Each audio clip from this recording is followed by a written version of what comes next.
ಆಡ್ತವ್ರೆ ಅಣ್ಣವರು. ಗುರು ಹುಷಾರು, main road. Like it.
ನೀವು ನೋಡ್ತೀರಾ ಎನ್ಫೀಲ್ಡ್ ಲೈಫ್. ನನ್ನ ಹೆಸರು ಶೇಖ್ ಮೋಯಿನ್. ಸೊ ಗೈಸ್, ನಮ್ಮ ಸಬ್ಸ್ಕ್ರೈಬರ್ ಒಬ್ಬರು ನೆನ್ನೆ ಸಬ್ಸ್ಕ್ರೈಬ್ ಮಾಡಿರೋರು ಇವತ್ತಾಗಲೇ ಒಂದು ಕ್ವಶನ್ ಕೇಳಿದ್ದಾರೆ. ಏನಂತ ಹೇಳಿದ್ರೆ, ಅವರು ಜಾವಾ, ರಾಯಲ್ ಎನ್ಫೀಲ್ಡ್, KTM ಮತ್ತು ಪಲ್ಸರ್ ಈ 4 ಬ್ರ್ಯಾಂಡಲ್ಲಿ ಯಾವುದೋ ಒಂದು ಗಾಡಿ ತೊಗೊಬೇಕಂತಿದ್ದಾರೆ. ಅವ್ರ ಕಮೆಂಟ್ ಓದ್ತಾ ಇದ್ದಾರೆ. ನನಗೇನು ಅನಿಸಿದೆ ಅಂದರೆ, ಅವ್ರ ಬಡ್ಜೆಟ್ ಇದೆ 2.3 ಅರೌಂಡ್ 2.5. ಚಂದ್ರು ಅಂತ ಅವರು ಕಮೆಂಟ್ ಮಾಡಿರೋರು. ಸೊ ಆ ಬಡ್ಜೆಟ್ ಇದೆ, ಬಟ್ ಯಾವ ಗಾಡಿ ಅಂತ ಇನ್ನೂ ಕನ್ಫ್ಯೂಷನಲ್ಲಿ ಇದ್ದಾರೆ ಅಂತ ಅನ್ನಿಸ್ತಾ ಇದೆ. ಸೊ ಅದ್ರ ಮೇಲೆ ಈ ವಿಡಿಯೋ ಮಾಡ್ತಾ ಇದ್ದೀನಿ, ನೋಡ್ತಾ ಇರಿ. ಬಾಯ್.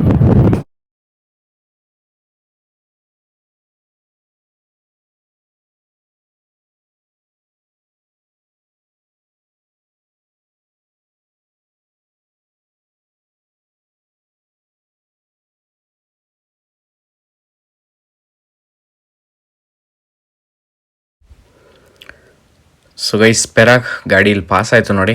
ಸೇಮ್ ಗಾಡಿ ಇದನ್ನೇ ನಾವು ಶೋರೂಮಲ್ಲಿ ನೋಡೋಕೆ ಹೋಗ್ತಾ ಇರೋದು. ಲುಕ್ ವೈಸ್ ಎಲ್ಲ ಚೆನ್ನಾಗಿದೆ. ಬಾಬರ್, ಆ್ಯಕ್ಚುಯಲ್ ಪ್ರಾಪರ್ ಬಾಬರ್ ಇದು, ಇಂಡಿಯಾಸ್ ಫಸ್ಟ್ ಬಾಬರು.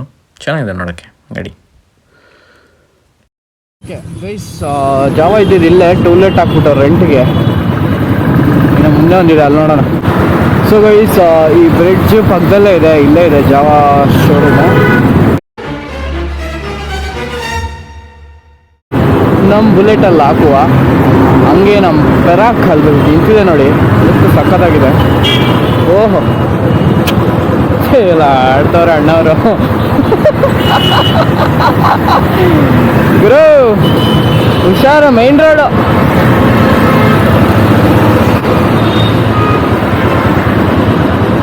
ಹುಷಾರು, ಮೈನ್ ರೋಡು ಅಂದೆ. ಹಾಂ ಹಾಂ, ಮೈನ್ ರೋಡ್ ಹುಷಾರು. ಹಾಂ,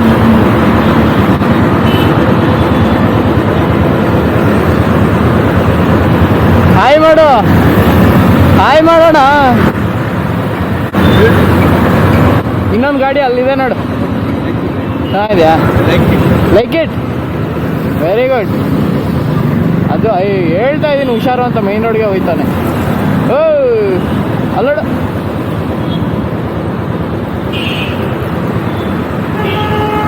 ಅದಕ್ಕೆ ಅನ್ಸುತ್ತೆ ಜನ ರಾತ್ರಿ ಕುಡಿಯೋ ಟ್ರಾಫಿಕ್ ಕಡಿಮೆ ಇರುತ್ತಂತ. ಓಕೆ ಗೈಸ್, ಇಲ್ಲಿ ಟೆಸ್ಟ್ ಡ್ರೈವ್ ಇದೆಯಾ? ಗೇರ್ ಅಪ್ ಯುವರ್ ರೈಡ್ ಅಂತಿದೆ. I doubt if test ride is there. ನೋಡಿ ನಿಮ್ಮ ಪೆರಾಕ್ ಹೆಂಗಿದೆ ಅಂತ. ಗಾಡಿಗೆ ಹಂಗೆ ಬಿಟ್ಟವ್ರೆ, ಬಟ್ ಇಲ್ಲಿ ಡೆಂಟ್ ಆಗಿದೆ. ಯಾರೋ ತೊಗೊಂಡೋಗಿ ಬೀಳ್ಸೋರ ಏನೋ ಗೊತ್ತಿಲ್ಲ. ನೋಡಿ ಏನು, ಒಂದ್ಸಲ ಒಳಗೆ ಹೋಗಿ ಮಾತಾಡ್ಸ್ಕೊಂಬರೋಣ. ಸ್ವಲ್ಪ ಪೆರಾಕ್ ಬಗ್ಗೆ ಡೀಟೇಲ್ಸ್ ಬೇಕಿತ್ತು. ಟೆಸ್ಟ್ ಡ್ರೈವಿಗೆ ಒಂದು ರೆಕಾರ್ಡ್ ಮಾಡ್ಕೊಳ್ಳೋ ಅಂತಿದ್ದೀನಿ.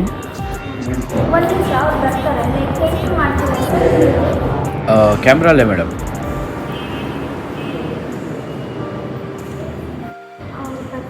Okay, thank you. Okay sure. Hello sir, sir specifications ಬೇಕಿತ್ತು. Specifications 350cc. Main bobber, India's first ಬಾಬರಾ? ಹೌದು. 5 ಸಿಂಗಲ್ ಸೀಟ್ರು ಪ್ಯೂರ್ ಬಾಬರ್ ಅಂದರೆ ಲಿಕ್ವಿಡ್ ಫುಲ್ ಇಂಟೆನ್. ಓಕೆ, EFI ಕಾರ್ಬೊರೇಟರ್ ಇದೆಯಲ್ಲ? EFI ಅಡಿಷನಲ್ ಏನಾದರೂ ಡ್ಯುಯಲ್ ಸೀಟ್ಸ್ ಬರುತ್ತಾ? ಸಿಂಗಲ್ ಅಷ್ಟೇನಾ? ಇಂದ ಬರಲ್ಲ. ಓಕೆ, ಮಾರ್ಕೆಟಲ್ಲಿ ಬರುತ್ತೆ. ಹಾಕ್ಸ್ಕೋಬೋದಾ? ಎಲ್ಲಿ ಫಿಟ್ ಆಗುತ್ತೆ ಸರ್ ಅದು? ಅದು ಈ ಸೀಟ್ ರಿಮೂವ್ ಮಾಡ್ತಾರೆ, ವಿತ್ ನಿಮ್ಮ ಸಸ್ಪೆನ್ಷನ್ ಬರುತ್ತೆ. ಓಕೆ, ಬಟ್ ಅದು ಸ್ಟೆಬಿಲಿಟಿ ಇರುತ್ತಾ? ರಿಯಲಬಿಲಿಟಿ ಇದು ಅಷ್ಟೇ ಇರಲ್ಲ, ಅದಕ್ಕೆ ಕಂಪ್ನಿಯಿಂದ ಪ್ರಿಫರ್ ಮಾಡಲ್ಲ. ನೀವು ಆಚೆ ಬೇಕಾದ್ರೆ ಡೆಲ್ಲಿಲೆಲ್ಲ ಅವೈಲೇಬಲ್ ಇದೆ, ಇದು ಮಾಡಿ ಕಂಪ್ನಿಯಿಂದ ಸಿಂಗಲ್ ಸೀಟ್ರೆ. ಓಕೆ, ಬಟ್ ಇಲ್ಲಿ ಸ್ಪ್ರಿಂಗ್ಸ್ ಏನಿಲ್ಲ ಅಲ್ಲ? ಸಸ್ಪೆನ್ಷನ್ ಇದೆಯಲ್ಲ. ಓಕೆ.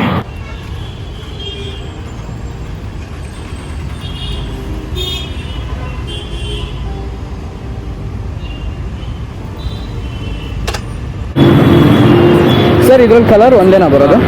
ಯಾಕಂದ್ರೆ ಬರೀ ಇದು ಒಂದೇ ನಾನು ನೋಡಿರೋದು. ಅದು ಇದೊಂದೇ ಚಾರ್ಕೋಲ್ ಗ್ರೇ, ಇದೊಂದೇ ಕಲರ್. ಚಾರ್ಕೋಲ್ ಗ್ರೇನಾ ಇದು? ಸೈಲೆನ್ಸರ್ ಡ್ಯುಯಲ್ ಇದೆಯಲ್ಲ? Dual silencer. ಮತ್ತೆ ಟಾರ್ಕ್ ಎಷ್ಟು ಸರ್? 530 ನಿಮಗೆ 30.8 ಬರುತ್ತೆ, 30 BHP. ಹಾಂ. ಮತ್ತೆ ವೀಲ್ ಡಯಾಮೀಟ್ರ್ ಎಲ್ಲ? ಇದು 110 100.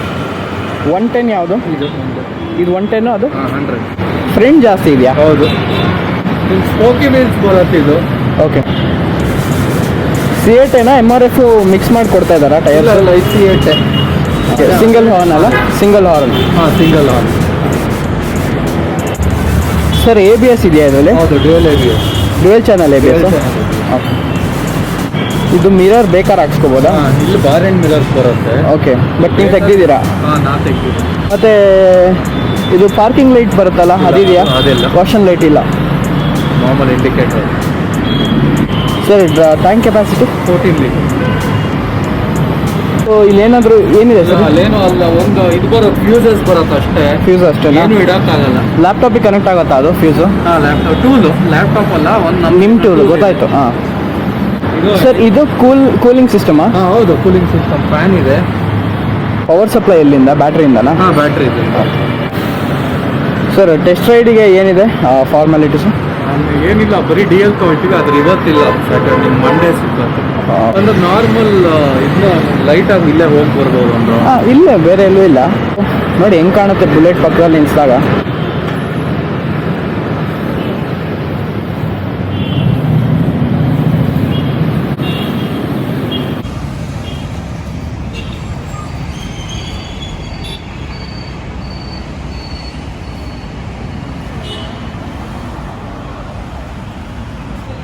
ಆದರೂ ಅಕಸ್ಮಾತ್ ಟೆಸ್ಟ್ ಡ್ರೈವ್ ಮಾಡಬೇಕಂದ್ರೆ DL ನಂಬರ್ ಇದ್ದರೆ ಸಾಕು. ಆ್ಯಕ್ಚುಲಿ ಸ್ಯಾಟರ್ಡೇಸ್ ಇರಲ್ವಂತೆ ಟೆಸ್ಟ್ ರೈಡು. ಒಫಿಷಿಯಲ್ ಆಗಿ ಎಲ್ಲೂ ಇರಲ್ವೋ ಅಥವಾ ಎಲ್ಲಿಲ್ವೋ ಗೊತ್ತಿಲ್ಲ, ಬಟ್ ಇವತ್ತು ಇರಲಿಲ್ಲ. ನಾನು ಕನ್ವಿನ್ಸ್ ಮಾಡಿ ಈ ಥರ ವೀಡಿಯೋ ಮಾಡಬೇಕಿದೆ ಅಂತ ಹೇಳ್ಬಿಟ್ಟು ಇಸ್ಕೊತಾ ಇದ್ದೀನಿ. ಫೀಚರ್ಸ್ ಎಲ್ಲ ಇದ್ರಲ್ಲಿ ಜಾಸ್ತಿ ಇದೆ. ಸೊ DL ನಂಬರ್ ಬರ್ಕೊತಾ ಇದ್ದಾರೆ, ಟೆಸ್ಟ್ ರೈಡ್ ತೊಗೊಳಕ್ತಿದೆ ಅಂತ. ಮತ್ತು ಇದು ಇಂಜಿನ್ ಸ್ಟಾರ್ಟು ಮತ್ತು ಲಾಕ್ ಎಲ್ಲ ಇಲ್ಲೇನಾ? ಇಲ್ಲ, ಹ್ಯಾಂಡ್ ಲಾಕ್ ಇಲ್ಲಿ ಬರುತ್ತೆ. ಇದು ಬರೀ ಆನ್ ಆಫ್ ಇಗ್ನಿಷನ್ ಮಾತ್ರ ಇಲ್ಲಿ ಬರುತ್ತೆ. ಮತ್ತು ಗೇರ್ ಎಲ್ಲ 5 6 ಇದು. ಓ 6 ಇದೆಯಾ? ಪವರ್ BHP ಜಾಸ್ತಿ. ನಿಮ್ಗೆ 19 BHP ಏನೋ ಅಲ್ವಾ? ಇದು 30 BHP. 30 BHP, 31 ಟಾರ್ಕ್ ಬರುತ್ತೆ. 31 ಬರುತ್ತಾ? 30.7 ಏನೋ ಬರುತ್ತೆ. ಅಲ್ಲ, ಸ್ಟಾರ್ಟ್ ಮಾಡ್ತಾ ಬರೀ ಕ್ಲಚ್ಚು, ಸೆಲ್ಫ್. ಇದು ಎಕ್ಸಲೇಟರ್ ಕೊಟ್ಟರೆ ಸ್ಟಾರ್ಟ್ ಆಗಲ್ಲ. ಕ್ಲಚ್ ಆ್ಯಂಡ್ ಸೆಲ್ಫ್ ಅಷ್ಟೇ. ಕ್ಲಚ್ ಬೈ ಡಿಫಾಲ್ಟ್ ಅದೇ ಅಲ್ವಾ? ಇಲ್ಲ, ನೀವು ಇದ್ರಲ್ಲಿ ಎಕ್ಸಲೇಟರ್ ಕೊಟ್ಟರೆ ಸ್ಟಾರ್ಟ್ ಆಗುತ್ತಲ್ವಾ? ಇಲ್ವಲ್ಲ? ಆಗಲ್ಲ. ಇಲ್ಲ. ಮತ್ತು ಇದು ಸ್ಟ್ಯಾಂಡ್ ಹಂಗೆ ಇದ್ರೆ ಆನ್ ಆಗುತ್ತಾ? ಸೆನ್ಸಾರ್ ಬರುತ್ತೆ ಸೆಪ್ರೇಟಾಗಿ. ಸಪ್ರೇಟ್ ಹಾಕ್ಸ್ಕೋಬೇಕಾ? ಅದು ಸೆಪ್ರೇಟ್ ಅದು. ಓಕೆ. ಮತ್ತು ಫ್ಯೂಯಲ್ ಇಂಡಿಕೇಶನ್ ಎಷ್ಟು ಲೀಟ್ರಿಗೆ ತೋರಿಸುತ್ತೆ? ಅಂದರೆ 2.5 14 ಲೀಟರ್ಸ್ ಅಲ್ಲ, 2.5 ಇದೆ ರಿಸರ್ವ್. ನಿಮ್ಗೆ ಅಲ್ಲಿ ತನಕ ತೋರಿಸುತ್ತೆ. 1 ಲೀಟ್ರ್ ಇದೆ. ಆದರೂ ಇಲ್ಲಿ ತೋರಿಸುತ್ತಲ್ವಾ? ಹಾಂ, ಅಲ್ಲಿ ತೋರಿಸುತ್ತೆ. ಇವಾಗ ಕಮ್ಮಿ ಇದ್ರೆ ಇದು ತೋರಿಸಲ್ಲ, ಬರೀ ಇದು 2.5 ಮೇಲೆ ಇದ್ರೆ ಇಲ್ಲಿ ತೋರಿಸುತ್ತೆ. ಓಕೆ, ಇಲ್ಲೂ ತೋರಿಸುತ್ತೆ. ಹಾಂ, ಗೊತ್ತಲ್ಲ. ನಾವು ಆಮೇಲೆ ಇವಾಗ ABS ಡಿಸ್ಕನೆಕ್ಟ್ ಮಾಡಿದ್ದೀವಿ. ಓಕೆ, ಟೆಸ್ಟ್ ಡ್ರೈವ್ ಇದಕ್ಕೆ ಅಂತ ಡಿಸ್ಕನೆಕ್ಟ್ ಆಗಿದೆ. ಡಿಸ್ಕನೆಕ್ಟ್ ಅಂದರೆ ಬರೀ ಇಲ್ಲಿ ತೋರಿಸ್ತಾ ಇರೋದಾ ಅಥವಾ ಆ್ಯಕ್ಚುಲ್ ವರ್ಕಿಂಗ್ ಡಿಸ್ಕನೆಕ್ಟ್ ಮಾಡಿದ್ದೀರಾ? ಇಲ್ಲ, ನಾವು ಇವಾಗ ಡಿಸ್ಕನೆಕ್ಟ್ ಮಾಡಿದ್ದೀವಿ ಮಾತ್ರ. ಬರೀ ABS ಇದನ್ನು ಡಿಸ್ಕನೆಕ್ಟ್ ಮಾಡಿದ್ದೀವಿ. ಜಸ್ಟ್ ಸೆನ್ಸರ್ ಹೇಳ್ತಾ ಇದ್ದೀರಾ? ಹೌದು. ಓಕೆ. ಮತ್ತು ಸ್ಪೀಡ್ ಏನೋ ಲಿಮಿಟ್ ಮಾಡಿದ್ದೀರಾ? ಹಾಂ, ಲಿಮಿಟ್ ಇದೆ ಸ್ಟಾರ್ಟಿಂಗ್. ಓಕೆ, ಏನಿದೆ ಸರ್ ಲಿಮಿಟು? 60 to 80 ಮಾಡಿದ್ದೀವಿ. Clutch self.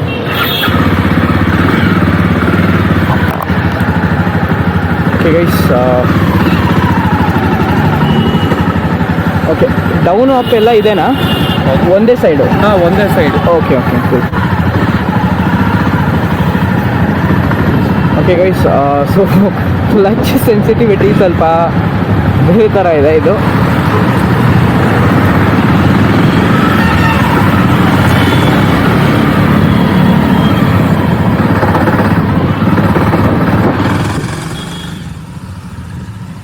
ಆ್ಯಕ್ಚುಲಿ ಈ ಗಾಡಿ ತುಂಬ ಯೂಸ್ ಮಾಡಿದ್ದಾರೆ ಗೈಸ್.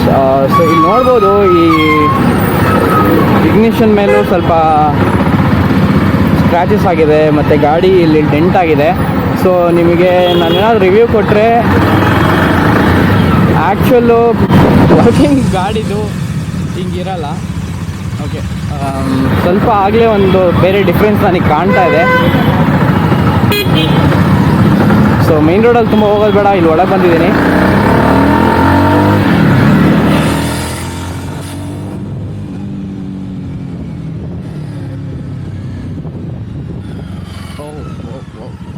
ಬ್ರೇಕಿಂಗ್ ಮಾತ್ರ ಸೂಪರ್ ಆಗಿದೆ, ಪವರ್ ಸೂಪರ್ ಆಗಿದೆ. ಓಕೆ, ಆ್ಯಕ್ಚುಲಿ ನಾನೀಗ ಡ್ರೈವಿಂಗ್ ಮುಗಿಸ್ಕೊತೀನಿ, ಆಮೇಲೆ ನಿಮ್ಗೊಂದು ಕೊಡ್ತೀನಿ ರಿವ್ಯೂ.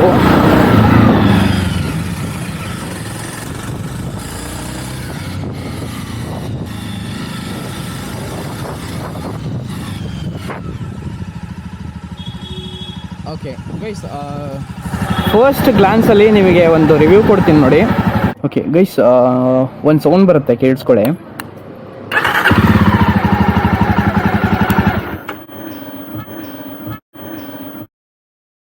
ಈ ಸೌಂಡು ನಾವು ಇಂಜಿನ್ ಆಫ್ ಮಾಡಾದ್ಮೇಲೆ ಒಂದು ಸೌಂಡ್ ಬರುತ್ತೆ. ಆ ಸೌಂಡ್ ಬಂದು ರಾಯಲ್ ಎನ್ಫೀಲ್ಡಲ್ಲಿ BS6 ಹೇಳ್ತಾರೆ ನಾನು. ಈ ಸ್ವಿಚ್ ಬಟನ್ ಆನ್ ಮಾಡಿದಾಗ ಆ ಸೌಂಡ್ ಇಲ್ಲ, ಇದ್ರಲ್ಲಿ ಬರ್ತಾ ಇಲ್ಲ, ಬಟ್ ಅದ್ರಲ್ಲಿ ಬರುತ್ತೆ. ಅದೊಂದು main difference. Indicator royal Enfield compare ಮಾಡ್ಕೊಂಡ್ರೆ ಚಿಕ್ಕದು. ಆಮೇಲೆ ಗೈಸ್, ಸಿಟ್ಟಿಂಗ್ ಪೋಸ್ಚರ್ ಬಂದು ರಾಯಲ್ ಎನ್ಫೀಲ್ಡಲ್ಲಿ ಅಪ್ರೈಟ್ ಇದೆ, ಗೇರಿಂಗ್ ಸಿಸ್ಟಮ್ ಇಲ್ಲಿ ಬರುತ್ತೆ. ಸೊ ನಿಮ್ಮ ಕಾಲು 90 ಡಿಗ್ರಿ ಇರುತ್ತೆ.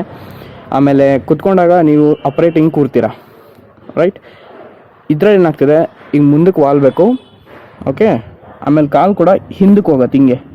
ಸೊ ಆಲ್ಮೋಸ್ಟ್ ಸಿಟ್ಟಿಂಗ್ ಇನ್ಕ್ಲೈನ್ಡ್ ಈ ಥರ ಕೂರಬೇಕು. Long rides this is a no for me.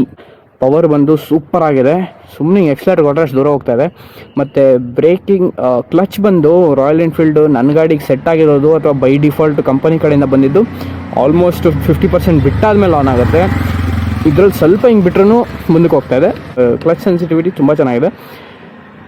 Rice ಕೊಟ್ಟರೆ ಹೆಂಗೆ ಹೋಗ್ತಿದೆ ಅಂದರೆ ಗಾಡಿ ಬರ್ರ ಅಂತ ಹೋಗ್ತಿದೆ. ಮತ್ತು ಬ್ರೇಕಿಂಗ್ ಸಿಸ್ಟಮು ಜಬರ್ದಸ್ತ್ ಆಗಿದೆ. ಮತ್ತು guys, Bangalore on road price Jawa Perak ಬಂದು 258 ಇದೆ. ಕ್ಲಾಸಿಕ್ 350 BS6 ಬಂದು ರಾಯಲ್ ಎನ್ಫೀಲ್ಡು 230 ಇದೆ. ಮೋಸ್ಟ್ಲಿ 225 to 230 ವೇರಿ ಆಗ್ತಿದೆ. ಅದು ಪವರ್ ಎಲ್ಲ ರಾಯಲ್ ಎನ್ಫೀಲ್ಡ್ಗಿಂತ ಜಾಸ್ತಿನೇ ಇದೆ. ನೀವು ಈಗ ಸದ್ಯಕ್ಕೆ ನೋಡ್ಬೋದು ನೋಡಿ. ರಾಯಲ್ ಎನ್ಫೀಲ್ಡಲ್ಲಿ ನಾನು ಇನ್ನೂ ಜಾಸ್ತಿ ಬಿಡಬೇಕಾಗುತ್ತೆ ಕ್ಲಚ್ಚು. ಇದರಲ್ಲಿ ನಾನು ಬಸ್ಟ್ ಇಷ್ಟು ಬಿಟ್ರೆ ಮುಂದಕ್ಕೆ ಕೊಟ್ಟಾಗ್ತಿದೆ. ಗೈಸ್, ಸೌಂಡ್ ಅಬ್ಸರ್ವ್ ಮಾಡಿ, ಸೌಂಡ್ ಬಗ್ಗೆ ಮುಂದೆ ಮಾತಾಡ್ತೀನಿ ನಾನು.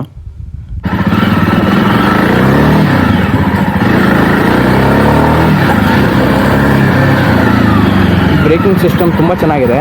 ಬಟ್ ಏನಾಗುತ್ತೆ ಅಂತ ಹೇಳಿದ್ರೆ, ನಾನು ಹೇಳಿದ್ನಲ್ಲ ಆಗಲೇ, ಸಿಟ್ಟಿಂಗ್ ಪೋಸ್ಚರ್ ಹಿಂಗಿರೋದ್ರಿಂದ ಬ್ರೇಕ್ ಹಾಕಿದಾಗ ಇನ್ನು ಸ್ವಲ್ಪ ಮುಂದಕ್ಕೆ ವಾಲ್ತಾ ಇದ್ದೀವಿ. ಮತ್ತು ಗಾಡಿ ಏನೋ ಸೌಂಡ್ ಬರ್ತಾ ಇದೆ ನೋಡಿ. ಈಗ ಸೌಂಡ್ ಬರ್ತಾ ಇದೆ. ಗಾಡಿ ಅಕಸ್ಮಾತ್ ಹಳೇದಾಗಿದೆ ಅದಕ್ಕೆ ಅಥವಾ ಬೈ ಡಿಫಾಲ್ಟ್ ಹಿಂಗೆ ಬರ್ತಾ ಗೊತ್ತಿಲ್ಲ ಬ್ರದರ್ಸ್. ನೋಡಿ, ನಾನು ಟಾಪ್ ಗೇರಲ್ಲಿದ್ದಾಗ ಸೂಪರಾಗಿದೆ. ಸೊ ಗೈಸ್, ಲುಕ್ ಯಾವ ಥರ ಕಾಣುತ್ತೆ ನೋಡ್ಬೋದು.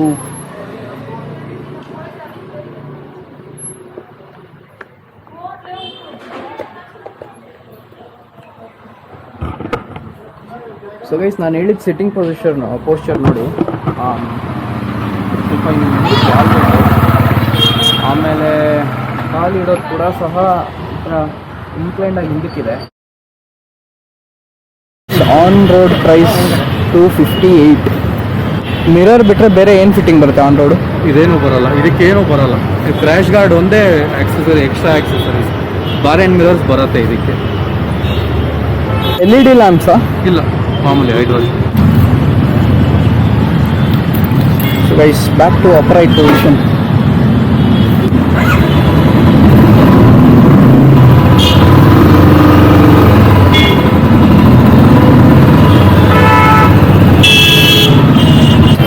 ಸೊ ಗೈಸ್, ಜಾವಾ ಓಡಿಸಿ ವಾಪಸ್ ರಾಯಲ್ ಎನ್ಫೀಲ್ಡ್ ಕ್ಲಾಸಿಕ್ 350 ಓಡಿಸ್ತಾ ಇದ್ದರೆ I can feel the difference in full in the power difference ಗೊತ್ತಾಗ್ತದೆ. ಅದರಲ್ಲಿ ಎಕ್ಸೈಟೆಡ್ ಅಂತ ಅಲ್ಲಿವರೆಗೂ ಹೋಗಿರುತ್ತೆ.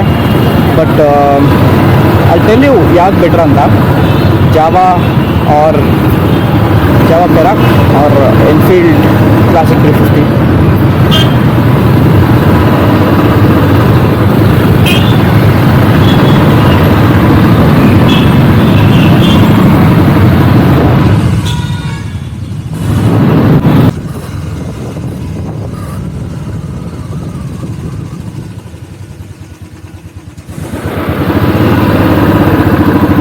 So guys, which is better, classic 350, Royal Enfield ಅಥವಾ ಜಾವಾ ಪೆರಾಕ್? ಸೊ ಅನಲೈಸಿಸ್ ಸ್ಟಾರ್ಟ್ ಮಾಡೋಣ. ಸಿಟ್ಟಿಂಗ್ ಪೋಸ್ಚರ್ ಲಾಂಗ್ ರೈಡಿಗೆ ಇದೇ ಬೆಸ್ಟು. ಅದರಲ್ಲಿ ಹಿಂಗೆ 45 ಡಿಗ್ರಿ ಇನ್ಕ್ಲೈಂಡ್ ಆಗಿರ್ತೀವಿ, ಕಾಲು ಕೂಡ ಈ ಥರ ಅಪ್ರೈಟ್ 90 ಡಿಗ್ರಿ ಇರಲ್ಲ, ಹಿಂದಕ್ಕಿರುತ್ತೆ ಎರಡು side. Brake as well as gear ಎರಡು ಹಿಂದಕ್ಕಿರುತ್ತೆ. ಆಮೇಲೆ power Jawa gets 1 point on power.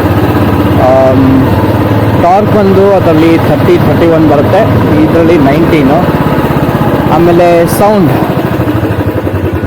ಅದರಲ್ಲಿ ಆಫ್ಟರ್ ಮಾರ್ಕೆಟ್ ಏನಾದರೂ ಸೌಂಡು ಇನ್ಕ್ರೀಸ್ ಮಾಡಬಹುದಾ, ಸೈಲೆನ್ಸರ್ ಹಾಕಿ ಆಗಲೇಬಹುದು, ಆಬ್ವಿಯಸ್ಲಿ ಆ ಆಪ್ಷನ್ ಇರುತ್ತೆ. ಬಟ್ ಚೇಂಜ್ ಮಾಡಿದಾಗ ಹೆಂಗೆ ಬರುತ್ತೆ ನಂಗೆ ಗೊತ್ತಿಲ್ಲ.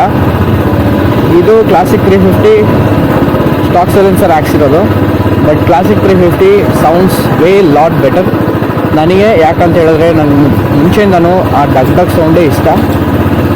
ಆಮೇಲೆ ಜಾವಾ ಅಲ್ಲಿ ಸೌಂಡ್ ಬಂದು ಎಕ್ಸಾಕ್ಟ್ಲಿ ಆಟೋ ಥರನೇ ಸೌಂಡ್ ಬರ್ತಿರೋದು, ಎಕ್ಸಾಕ್ಟಾಗಿ ಆಟೋ ಸೌಂಡೇ ಬರ್ತಿದೆ. ಫಸ್ಟ್ ಮತ್ತು ಸೆಕೆಂಡ್ ಗೇರ್ ಜಂಪ್, ನ್ಯೂಟ್ರಲಿಂದ ಫಸ್ಟ್ ಗೇರು ಸೆಕೆಂಡ್ ಗೇರ್ ಹೋಗ್ಬೇಕಾದ್ರೆ ಗಡ ಗಡ ಗಡ ಅಂತ ಸೌಂಡ್ ಇದೆ.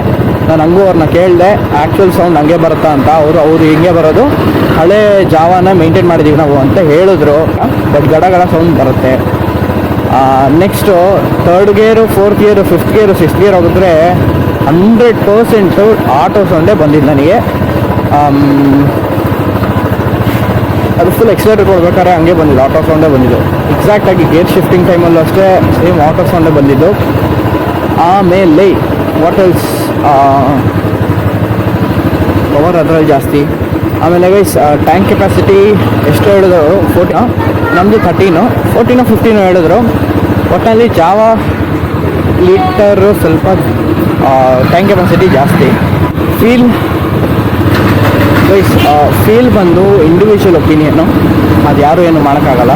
ನನಗೆ ರಾಯಲ್ ಎನ್ಫೀಲ್ಡೇ, ಬೇರೆ ಯಾವುದೂ ಇಷ್ಟ ಆಗಲ್ಲ. ಬಟ್ ನಾನು ಹೇಳಿದ್ದೀನಿ ಆ್ಯಕ್ಚುಯಲ್ ಫ್ಯಾಕ್ಟ್ಸ್ ಮೇಲೆ, ನಾನು ಬೇಸಿಸ್ ಮೇಲೆ ಪಾಯಿಂಟ್ಸ್ ಹೇಳಿದ್ದೀನಿ, ಯಾವ್ಯಾವುದಕ್ಕೆ ಯಾವ್ಯಾವ ಪಾಯಿಂಟ್ ಹೋಗುತ್ತೆ ಅಂತ. ಮತ್ತು ಪಿಲಿಯನ್ ರೈಡರ್ ಸೀಟ್ ಇಲ್ಲ, ದಟ್ ಈಸ್ ಒನ್ ಡಿಸ್ಅಡ್ವಾಂಟೇಜ್ ಪೆರಾಕಲ್ಲಿ. ಲುಕ್ ವೈಸು ಪೆರಾಕ್ ಚೆನ್ನಾಗಿದೆ, ಬಟ್ ಕುತ್ಕೊಂಡಿದ್ದಾಗ ನಮಗೆ ಓಡಿಸೋದು ಇಂಪಾರ್ಟೆಂಟು. ಆಮೇಲೆ ಅದರಲ್ಲಿ ಪೆಟ್ರೋಲ್ ಎಷ್ಟಿದೆ ಅಂತ ಇಲ್ಲಿ ಫುಲ್ ಇಂಡಿಕೇಶನ್ ಕೊಟ್ಬಿಟ್ಟಿದ್ದಾನೆ, 2.5 ರಿಸರ್ವು. ಬಟ್ ಅದಕ್ಕಿಂತ ಕಡಿಮೆ ಜಾಸ್ತಿ ಏನಿದ್ರೂ ತೋರಿಸ್ಬಿಡುತ್ತೆ. 2.5 ಮೇಲಿದ್ರೆ ಇಲ್ಲಿ ಎಷ್ಟಿದೆ, ಅರ್ಧ ಟ್ಯಾಂಕ್ ಇದೆಯಾ, ಫುಲ್ ಟ್ಯಾಂಕ್ ಇದೆಯಾ, ಎಷ್ಟಿದೆ ಅಂತಲೂ ತೋರಿಸುತ್ತೆ. That's one plus point. If you talk about history, Royal Enfield 1901 start ಆಗಿ ಇನ್ನೂ ಕಂಟಿನ್ಯೂ ಆಗ್ತಾನೇ ಇದೆ. ಬಟ್ ಜಾವಾ ಆ ಥರ ಅಲ್ಲ, ಮಧ್ಯದಲ್ಲಿ ಡಿಸ್ಕಂಟಿನ್ಯೂ ಆಗಿತ್ತು. That's one plus point for Royal Enfield. So guys, conclusion ಯಾವುದು ರಾಯಲ್ ಎನ್ಫೀಲ್ಡ್ ಬೆಸ್ಟಾ ಅಥವಾ ಜಾವಾ ಬೆಸ್ಟಾ ಅಂತ ನಾವು ಹೇಳಬೇಕಂತ ಹೇಳಿದ್ರೆ, ನಾನು ಮುಂಚೆ ವೀಡಿಯೋಸಲ್ಲೂ ಹೇಳಿದ್ದೀನಿ, ಮೇಯ್ನು ನಿಮ್ಮ ರಿಕ್ವೈರ್ಮೆಂಟ್ ಏನಿದೆ ಅದನ್ನು ಫಸ್ಟ್ ಕ್ಲಾರಿಟಿ ತೊಗೊಳ್ಳಿ. ಫಾರ್ ಎಕ್ಸಾಂಪಲ್ಲು ನೀವು ಲಾಂಗ್ ರೈಡ್ಸ್ ಅಂತ ಹೇಳಿದ್ರೆ ಖಂಡಿತ ಜಾವಾ ಪೆರಾಕಲ್ಲಿ ಲಾಂಗ್ ರೈಡ್ ಹೋಗೋಕ್ಕಾಗಲ್ಲ. ಯಾಕಂತ ಹೇಳಿದ್ರೆ ಅಲ್ಲಿ ಇರೋದೇ ಒಂದು ಸಿಂಗಲ್ ಸೀಟು, ನೀವು ಲಗೇಜ್ ಎಲ್ಲ ಎಲ್ಲೂ ಕ್ಯಾರಿ ಮಾಡೋಕ್ಕಾಗಲ್ಲ. ಮತ್ತು ಪೊಸಿಷನ್ ಏನಿದೆ ಅದು ಇನ್ಕ್ಲೈನ್ಡ್ ಸ್ವಲ್ಪ 45 ಡಿಗ್ರೀಸ್ ಇದೆ, ಆದ್ದರಿಂದ ನೀವು ಲಾಂಗ್ ರೈಡು ಖಂಡಿತ ಅದ್ರಲ್ಲಿ ಹೋಗೋದು ತುಂಬ ಕಷ್ಟ. But on the other hand Royal Enfield classic 350 upright position exact 90 degree ಕೂರ್ತೀರಾ. So long ride will be way more comfortable. So ನೀವು ಲಾಂಗ್ ರೈಡ್ ಹೋಗ್ತಾ ಇದ್ದೀನಿ ಅಂತ ಹೇಳಿದ್ರೆ Royal Enfield classic 350 is the best. But on the other hand ನನಗೆ design ತುಂಬ important. Long rides ನಾನು ಹೋಗಲ್ಲ ಅಂತಿದ್ರೆ ಜಾವಾ ಪೆರಾಕ್. ಆಮೇಲೆ ಪವರ್ ತುಂಬ ಚೆನ್ನಾಗಿದೆ ಪೆರಾಕಲ್ಲಿ. ಆಮೇಲೆ breaking system is way better than royal Enfield classic 350. ಆಮೇಲೆ ಕ್ಲಚ್ ಕೂಡ ಅದರಲ್ಲೇ ಚೆನ್ನಾಗಿದೆ. ಸೊ ಅಗೇನ್ ಮತ್ತೆ ಅದೇ ಕ್ವೆಶನ್ನು, ರಾಯಲ್ ಎನ್ಫೀಲ್ಡ್ ಬೆಟ್ರಾ ಜಾವಾ ಬೆಟ್ರಾ ಅಂತ ಕೇಳಿದ್ರೆ, ಬೈತಾರಂತ ಅಮ್ಮನ್ನ ಹೊಡಿತಾರಂತ ಅಪ್ಪನ್ನ ಬಿಡೋಕ್ಕಾಗಲ್ಲ. ಆ ಥರ ರಾಯಲ್ ಎನ್ಫೀಲ್ಡ್ ಅಂತ ಮುಂಚೆಯಿಂದನೂ ನಿಮ್ಮ ಮೈಂಡಲ್ಲಿ ಇದ್ದೇ ಅಂತ ಹೇಳಿದ್ರೆ ಖಂಡಿತ ಜಾವ ಅಂತೂ ನೀವು ತೊಗೊಂಡ್ರೆ ಹ್ಯಾಪಿಯಾಗಿ ಇರಲ್ಲ. ಸೊ ನಿಮ್ಮ ಮನಸ್ಸಲ್ಲಿ ಏನಾದರೂ ಆ ಥರ ಮುಂಚೆಯಿಂದನೂ ಒಂದು ಡ್ರೀಮ್ ಇದೆ, ನಾನು ಇದೇ ಗಾಡಿ ತೊಗೊಬೇಕು ಅಂತಿದ್ರೆ ಖಂಡಿತ ಅದಕ್ಕೆ ಹೋಗಿ. ಅಥವಾ ನಿಮ್ಮ ಮೈಂಡಲ್ಲಿ ನಿಮ್ಮ ರಿಕ್ವೈರ್ಮೆಂಟ್ ಕ್ಲಾರಿಟಿ ಇದೆ ಅಂತ ಹೇಳಿದ್ರೆ, ನನಗೆ ಸ್ಪೋರ್ಟ್ಸ್ ಬೈಕ್ ಬೇಕು, ಸ್ಪೀಡ್ ಬೇಕು ಅಂತ ಹೇಳಿದ್ರೆ you can go for Pulsar or Duke. ಅದು depends on your requirement. Again ಒಂದು ಗಾಡಿ ಅಂತ ಹೇಳಿದ್ರೆ ನಿಮ್ಮ ಲೈಫದ್ದು ಒಂದು ಪಾರ್ಟ್. ಅದು ಆಲ್ಮೋಸ್ಟ್ 30-40 ಇಯರ್ಸು 50 ಇಯರ್ಸ್ವರೆಗೂ ಒಂದು ಗಾಡಿನ ನೀವು ಕಂಟಿನ್ಯೂಸ್ ಆಗಿ ಯೂಸ್ ಮಾಡ್ತೀರಾ. ಸೊ ನೀವೊಂದು ಏನಾದರೂ ತೊಗೊಬೇಕಾರೆ ಆ ಡಿಸಿಷನ್ನು ತುಂಬ ಚೆನ್ನಾಗಿರಲಿ. ಸೊ ನಿಮ್ಮ ಕನ್ಫ್ಯೂಷನ್ ಇದ್ದಾಗ ಖಂಡಿತ ತೊಗೊಳ್ಬೇಡಿ. ಅಕಸ್ಮಾತ್ ನಿಮಗೆ ಒಂದು ಕಲರಲ್ಲೂ ಕೂಡ ಕನ್ಫ್ಯೂಷನ್ ಇದ್ದರೆ ತೊಗೊಬೇಡಿ. ನನಗೆ ಕ್ಲಾರಿಟಿ ಇತ್ತು ರಾಯಲ್ ಎನ್ಫೀಲ್ಡೇ ತೊಗೊಬೇಕು, ಅದರಲ್ಲೂ ಮ್ಯಾಟ್ ಫಿನಿಷೇ ತೊಗೊಬೇಕು ಅಂತ ಕ್ಲಾರಿಟಿ ಇತ್ತು. ಸೊ ಲಾಂಚ್ ಆಗಿದ್ದು 15 ಡೇಸಿಗೆ ನಾನು ಬುಕ್ ಮಾಡಿಬಿಟ್ಟೆ. ಸೊ ನಿಮ್ಮ ಕ್ಲಾರಿಟಿ ಅಕಸ್ಮಾತ್ ಇದ್ದರೆ ಖಂಡಿತ ಹೋಗಿ ತೊಗೊಳ್ಳಿ. ನಿಮ್ಗೆ ಇನ್ನೂ ಕ್ಲಾರಿಟಿ ಇಲ್ಲ ಅಂತ ಹೇಳಿದ್ರೆ ಇನ್ನೂ ಇನ್ವೆಸ್ಟಿಗೇಟ್ ಮಾಡಿ, ನಿಮ್ಮ ರಿಕ್ವೈರ್ಮೆಂಟ್ ಏನಿದೆ ಅದನ್ನು ಫಸ್ಟು ಕ್ಲಾರಿಟಿ ತೊಗೊಳ್ಳಿ. ಇಲ್ಲ ಅಂತ ಹೇಳಿದ್ರೆ ನಿಮ್ಮ ಮನಸ್ಸಲ್ಲಿ ಯಾವುದೋ ಒಂದು ಗಾಡಿ ತೊಗೊಬೇಕಂತಿದ್ರೆ ಅದನ್ನು ತೊಗೊಳ್ಳಿ. ಸ್ಟಾರ್ಟಿಂಗಲ್ಲೇ ತೋರಿಸ್ದೆ ಯಾವ ಥರ ಜನ ಒಂದು ಗಾಡಿನ ಗುರ್ತಿಡಿತಾರೆ ಅಂತ. ಕನಸಲ್ಲಿ ಅಥವಾ ನಿದ್ದೆಗಣ್ಣಲ್ಲಿ ಎಬ್ಬರಿಸಿದ್ರು ಸ್ವಲ್ಪ ಜನ ಬುಲೆಟ್ ಅಂತಾರೆ. ಸೊ ಅದೊಂದು ಬ್ರ್ಯಾಂಡು ಅಷ್ಟೇ, ಮತ್ತು ಆ ಲೆಗಸಿ ಹೆಂಗೆ ಮೇಂಟೈನ್ ಮಾಡ್ಕೊಂಡು ಬಂದಿದೆ Royal Enfield. So if you want to be part of that legacy, Royal ಎನ್ಫೀಲ್ಡಿಗೆ ಹೋಗಿ. ಇಲ್ಲ ನಾನು ಫೀಚರ್ಸ್ ನೋಡ್ತೀನಿ, ಸ್ಪೋರ್ಟ್ಸ್ ಬೈಕ್ ಹೋಗ್ತೀನಿ ಅಂದರೆ ಸ್ಪೋರ್ಟ್ಸ್ ಬೈಕ್ ಹೋಗಿ. ಅಥವಾ ನನಗೆ ಸ್ಟೈಲ್ ಬೇಕು, ಹೊಸ ಲುಕ್ ಬೇಕು, ಪವರ್ ಬೇಕು, ಲಾಂಗ್ ರೈಡ್ ಹೋಗಲ್ಲ ಅಂತಿದ್ರೆ ಪೆರಾಕಿಗೆ ಹೋಗಿ. So depends on your requirement basically. So ನಾನು ಮುಂಚೆ ಹೇಳಿರೋ ಥರ ಫಸ್ಟು ರಿಕ್ವೈರ್ಮೆಂಟ್ ಅಥವಾ ನಿಮ್ಮ ಆಸೆನ ಕ್ಲಾರಿಟಿ ತೊಗೊಳ್ಳಿ. ಆಮೇಲೆ ನಿಮಗೆ ಆಟೋಮೆಟಿಕಾಗಿ ಒಂದು ಗಾಡಿ ಇಷ್ಟ ಆಗುತ್ತೆ, ಖಂಡಿತ ಅದನ್ನು ತೊಗೊಳ್ಳಿ. Because that's part of your life, it's like a life partner. So ಅದನ್ನು ವೈಸಾಗಿ ಚೂಸ್ ಮಾಡಿ ಅಂತ ಹೇಳ್ತಾ ಈ ವಿಡಿಯೋನ ಇಲ್ಲೇ ಮುಗಿಸ್ತಾ ಇದ್ದೀನಿ. ಖಂಡಿತ ಲೈಕ್, ಶೇರ್, ಸಬ್ಸ್ಕ್ರೈಬ್ ಮಾಡಿ. ಅದೇ ನನ್ನ ಮೋಟಿವೇಶನು. ಅಲ್ಲಿವರೆಗೂ ಕನ್ನಡ ಬೆಳೆಸಿ, ಕನ್ನಡ ಬಳಸಿ, ಕನ್ನಡ ಉಳಿಸಿ ಅಂತ ಹೇಳ್ತಾ ನೆಕ್ಸ್ಟ್ ವಿಡಿಯೋಲಿ ಸಿಗೋಣ. ಬಾಯ್.